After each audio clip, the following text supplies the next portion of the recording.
Yun, dahil nga na-miss natin mag-gitara. Chinek ko yung gitara ko kahapon, anak ng toko, putol pala yung string at saka puro kalawang. Yan, itinaray na rin natin kung tumutunog pa. At okay pa naman. Ayun, sana makabili rin ako ng effects dahil talagang namimiss ko na rin mag-gitara. Tsaka yan, tinesting ko na rin tong bass ni Riz kung tumutunog pa rin. Dahil nga medyo matagal-tagal na rin tayong walang practice. Wala naman tayong banda na tutugtugan ngayon ng bass. Kaya ayan, nagkalikot-kalikot lang muna ako ng konti. Medyo sabit-sabit pero ganun talaga. Wala naman tayong makakabanda ng ganyan ng tugtugan dahil working musicians social. Dahil nga talagang gusto na natin puro pera ngayon dahil nga kailangan natin pagkatutugtog para kahit papano may bumabalik. Ang problema nga dati kasi funky ang tugtugan namin kaya puro ganyan ang pinaggagawa ko, kaya walang kumukuha sa anak ng toko. Pero okay lang yan, sabi nga hindi naman importante yung tsaka tawag doon, basta may napakinggan ako na basta gawin mo yung gusto mo, gawin mo yung yung pagiging likas mo, yung likas ng tugtugan ang gusto mo, kaya mabilis ang yung gusto mo. Lahat tayo may galing, wala lang tayo sa tamang banda o nakakasama natin. Magkakaiba tayo ng perspective tungkol sa tugtugan. Kaya minsan ang tingin sa'yo na iba o ang tingin mo na rin sa sarili mo tanga, pero sa totoo lang pag nasama ka sa tamang banda o sa tamang tugtugan, maaaring talagang doon ka magkaroon ng opportunity na parang na-enjoy ko yung build to nito, dito talaga yung comfort zone ko. Yun lang. Pero dahil nga sa working musicians tayo, minsan nag-showman tayo, hindi naman natin pwedeng paggagawin lahat yan dahil nga talagang makakagulo tayo sa tugtugan o mabubuisit sa atin yung mga kasama natin, lalo na sila sumisiro tayo hindi nakonak ng toko. Yari tayo dyan. At ito, drums papawis na tayo. 84 na tayo natin drums papawis. Ayan nga, medyo hinabaan natin yung papawis. Talagang nagbe-burn ako ngayon ng konting pawis. Ayan lang magagawa natin ngayon. Hindi tayo nakapag-basketball. Kaya ito, punta tayo rito sa ika-15 pattern natin na mga lesson. Tsaka ito, first bar natin hanggang 12 bars, 2 bars ulit natin pe-play. Puro counting, halos counting, puro basic lang din to. First bar natin, 1, 2, 3, 4, 1, 2, and 3, and 4, and 1, 2, and 3, and 4. Okay, second bar, 1, 2, 3, 4, yan na. Next, pinaka-basic lang naman yun Basic lang dito, yung third bar, 1, 2, and 3, and 4. Next pattern, ang counting natin 1 E and 2 and 3 triplet and triplet, 4 triplet and triplet, 1 E and 2 and 3 triplet and triplet, 4 triplet and triplet, 4 triplet and triplet. Ganun yung pattern niya, 4 triplet and triplet.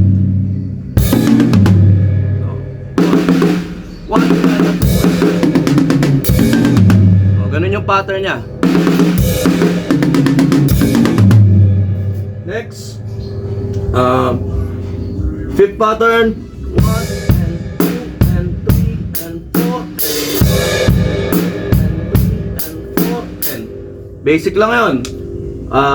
Sixth pattern, 1 and 2 and 3 triplet and triplet and 4 triplet.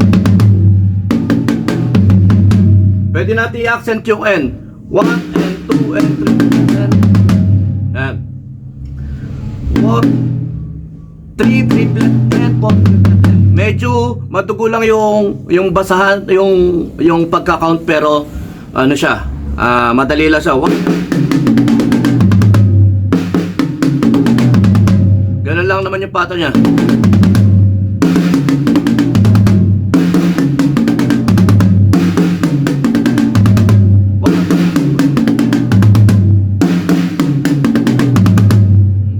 Basic na basic lang siya sa inyo. Ang madugo lang yung counting. Kasi nakakabulol. Pero pag nakita nyo naman yung pattern, parang ganun lang din. 3 triplet and 3 triplet and 4. Ganun lang. Next, 7 pattern. 1 and 3 and 4.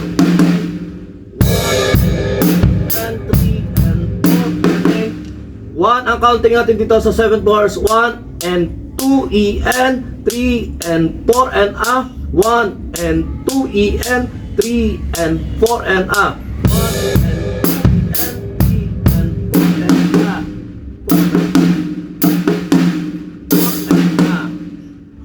and 3 and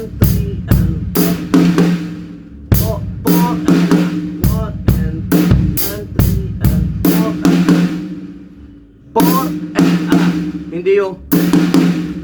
hindi 4 EN 4 hindi ganun. Hindi 4. Kailangan 4 and 1 and 2 and 3 and 4 and parang meron siyang hinga ng kote. 4 and 4 and 1 and 2 and 3 and 4 and tapos yung doon sa 1 and 2 EN 2 EN yun.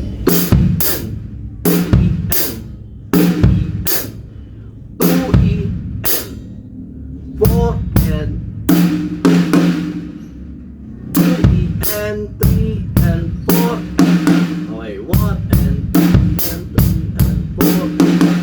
Tapos, ang counting natin dito sa 8, 1 and 3, 1 and triplet, 1 and triplet, 2 and 4 and 4, 3 and 4 and triplet, 1 and triplet, 2 and 4 parang gano'n lang din siya. Parang halos pumapatak lang siya na 4. Kaso nga lang sa counting nga. Doon lang nagkakaiba. Next, 10th bar. Ito may dotted note siya. Pag may dotted note siya, pagkakalam ko nga, i-skip mo yung magka-count siya ng 3 dahil nga ron sa 1 E N bali 1 E N ganun siya. 1 E N 1 E N 2 2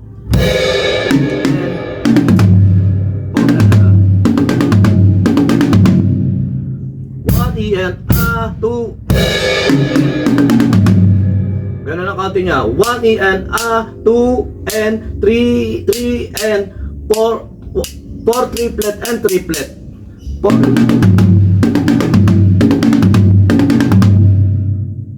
1 E N 2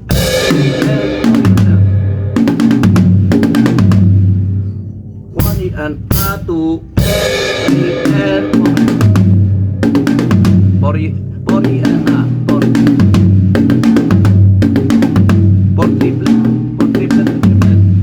4 triplet 4 E N 2 3 and 1 and 1 E N 2 and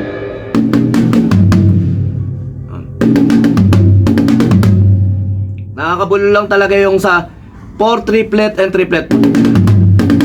Pero pag nakakuha niyo yung pattern, yung idea na madali na sa inyo. Kailangan ko lang kasi talagang sabayin yung bilang, pero ayun nga, medyo nakakabulol. 1 yan, 2 yan yung pattern niya.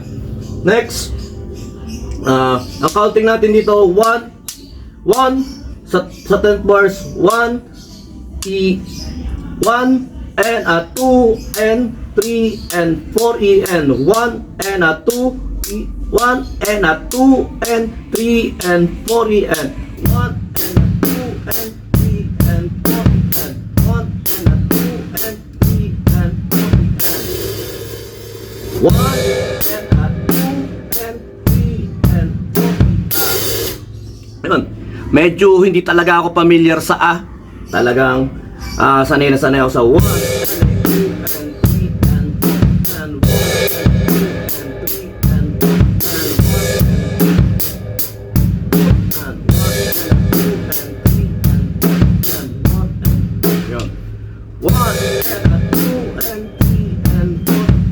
1 and 2 and 3 and 4.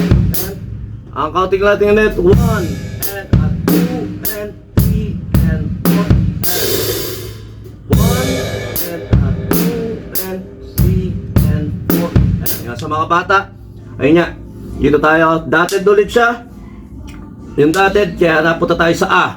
May makikita kayo ron na may dot, tapos may paganon. Yan, yung sa 1 and a 2 and 3 and 4 and 1 and a 2 and 3 and 4 and okay. Next pattern, ito medyo madami tayong kick dito. 1 E and a 2 and a 1 E and a 2 E 1 E and a 2 E N. Tapos 1 and a 2 N. 1 and a 2 and 3 and a 4 E N. 1 and a 2 and 3 and a 4 E N.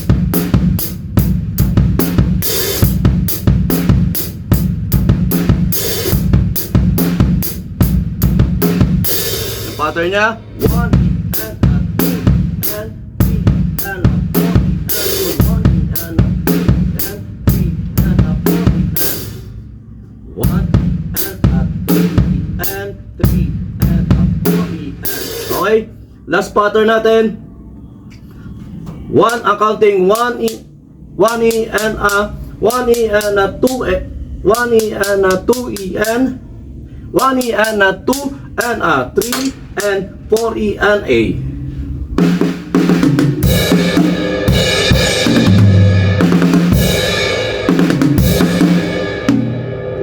Oh, 1 E and a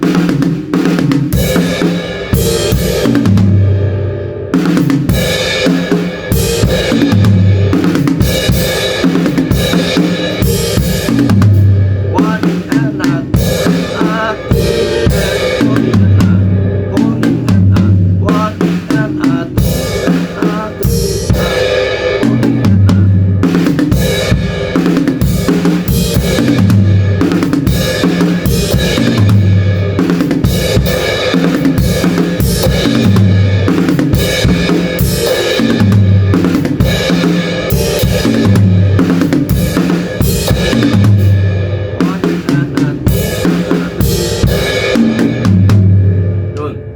Ganun lang counting niya. Sa counting ko, 1 E and a 2, 1 E and a 2 and a 3 and 4 E and 4 E and a 1 E and a 2 and a 3 and 4 E and a 1 E and nabubulol talaga ako ron, natidistract ako ron sa A. Pero pinipilit natin talagang ganyan. 1 E and a 2 tapos kailangan natin yan sabayan, tapos hindi naman tayo ano, pero yun nga, maganda ma-practice natin na bine-verbalize natin yung pagbibilang para napapamilyar sa atin. Tapos nakukuha natin yung tamang tunog. Kasi nga katulad nito, counting natin 1 E and a 2 and a 3 and 4 E and a 1 triplet, 2 triplet, 3 triplet, 4 triplet and a, parang ganon, yung mga ganon, 1 N, 2 E N, 3 and a, 4 E N A, 1 N, 2 E N, 3 E N, 4 E N, 1 and a, 2 and a, 3 and a, 4 and a, 1 and 2 and 3 and 4 and yung 2 E N, 2 E N ang counting niya 1 E N, 2 E N, 3 E N, 4 E N. Ang N A naman ang 1 and A, 1 and A, 2 and A, 3 and A, 4 and A. Tapos ang 1 E and A, 1 E and A, 2 E and A, 3 E and A, 4 E and A. Yun, basta, ganun lang. Kayang-kaya nyo na to. Importante lang sa atin na pa-practice. At saka ako man, napapractice ako sa sa note reading, pambira, pag nakaabot tayo ng 1,000 days at hindi pa ako natuto magbasa, ewan ko na lang. At ayun nga, malilit na hakbang para matuto tayo, malaking bagay na sa atin yun. Kumbaga investment natin to sa future natin. Malay mo, masali tayo ng boxing. Hindi, joke lang. Kumbaga, practice lang tayo ng practice. Kahit na malilit na bagay, minadadagdag sa atin sa araw-araw. Ayun lang, kailangan lang natin gawin. Basta gusto natin to Basta gusto natin yung ginagawa natin. Ayun yung pinaka-importante. Yung passion mo, sundin mo. At kung ano yung direction, darating talaga, mamimili ka pera o yung passion mo. Pero mas maganda kapag napagsama mo yung passion mo at saka yung pagkita mo ng pera at saka yung passion mo. Kaya saludo tayo sa mga magagaling sumipra dyan. Tayo talaga, hindi naman natin talaga dati trabaho yung pagsusuban, pero hanggang ngayon naman tamad pa rin ako sumipra. At ayun, basta gawin nyo yung, kasi nakapokus kami dati sa puro composition. Gusto lang namin talaga makapaglabas sa mga sarili naming kanta. At ayun lang, gusto lang namin na someday may maiwanan kaming kanta rito sa mundo na to. At ayun nga, sa awanan ng Diyos, meron naman, kaso nga lang yung iba, syempre gusto pa namin ma-record. Ayun, shoutout sa banda ng Siram, sa banda ng Higante, sa mga tropa natin dyan sa Bulacan na talagang nag-open sa akin sa tugtugan, lalo na sa composition, dahil talagang ayun ang hilig natin.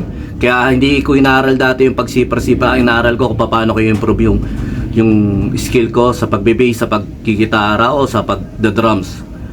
Pero hindi naman talaga ako nagiging drummer sa Bulacan. Nagiging bassista talaga ako ron. Dahil nga pa ang kinutugtugan namin. Pero ang talagang first love ko talaga pagda-drums. Tapos ito yung parang pinaka-comfort zone ko na kaya ko mag-play kahit na minsan hindi ko sinisipra.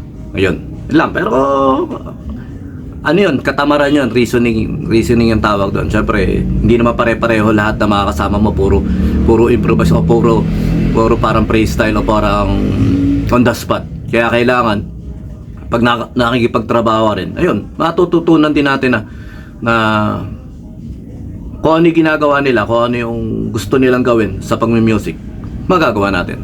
Basta yun lang, masyado na mahaba to, pero talagang ganon naman. Basta, salamat sa mga tropa natin dyan. Sarap ng pawis natin yan. Yun, pahaba ng pahaba yung drum lesson natin, pero okay lang yan. Isang bata lang ang makapulot sa atin ng konting kaalaman. Napakalaking bagay na nun.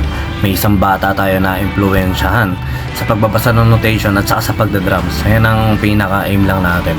Yung may maiwanan tayo, ma-impluwensyahan tayo, ma-encourage tayo na magpatuloy sa pagdadrums. At napakasarap talaga mag-drums. Ayan ang talaga masasabi namin. Kahit na umidad kami, nandiyan pa rin yung passion namin sa pagtugtog. Yun lang, maraming salamat sa mga ka-drums papawis natin dyan.